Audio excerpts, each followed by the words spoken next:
আমি এই মুহূৰ্তত পোনপটকৈ আপোনালোকক লৈ যাবলৈ বিচাৰিছো কুকুৰাঝাৰত মুখ্যমন্ত্ৰী বিজয় সংকল্প যাত্ৰা কাৰ্যসূচী দিয়া ভাষণৰ মাজলৈ। তেতিয়ালে মোৰ লগত কক ভাৰত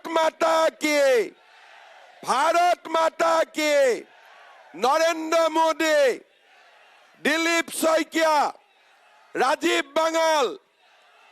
বাঙাল একদম জিকিবই আৰু আজিৰ সভাত আমাৰ মাজত উপস্থিত ভাৰতীয় জনতা পাৰ্টিৰ সভাপতি দিলীপ শইকীয়া ডাঙৰীয়া, মন্ত্ৰী অশোক সিংঘাল ডাঙৰীয়া, জিলা সভাপতি গোসাই বসুমতাৰী ডাঙৰীয়া, হৰেণ দেউৰী ডাঙৰীয়া, অৰূপ দে ডাঙৰীয়া, বিভূতি বৰগীয়াৰী ডাঙৰীয়া, কবিতা বসুমতাৰী ডাঙৰীয়া, বিৰাজ মোহন বসুমতাৰী ডাঙৰীয়া, অশোক সিংঘি ডাঙৰীয়া, দুৰ্গা হাজদা ডাঙৰীয়া, অমৃত বেগ ডাঙৰীয়া, জাগিৰ সোৰেং ডাঙৰীয়া, মনোৰঞ্জন ব্ৰহ্ম ডাঙৰীয়া, চুনকা হাজদা ডাঙৰীয়া, শ্যামল সৰকাৰ ডাঙৰীয়া আৰু আজিৰ সভাত উপস্থিত বনৰগাঁৱৰ আই মাতৃসকল, যুৱক যুৱতী বন্ধু বান্ধৱীসকল আৰু মোৰ শ্ৰদ্ধাৰ ৰাইজ,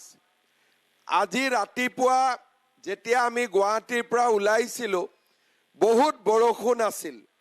মই ভাবিছিলোঁ ইমান বৰষুণ মিটিং হ'ব কি নাই, তথাপিতো আহিলোঁ আৰু ৰাস্তাত মই সুধি আছিলোঁ যে মানুহ আহিব নে নাই।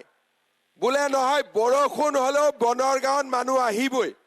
মই বিশ্বাস কৰা নাছিলোঁ। মই বোলে এবাৰ নিজে চাওঁ। ইয়াত আহিতো দেখিলোঁ আপোনালোক ভিজি ইয়াত বহি আছে। তাৰ মানে বিজেপিক জিকাবই, হয় নে নহয়? পুৰা হয় নে নহয়?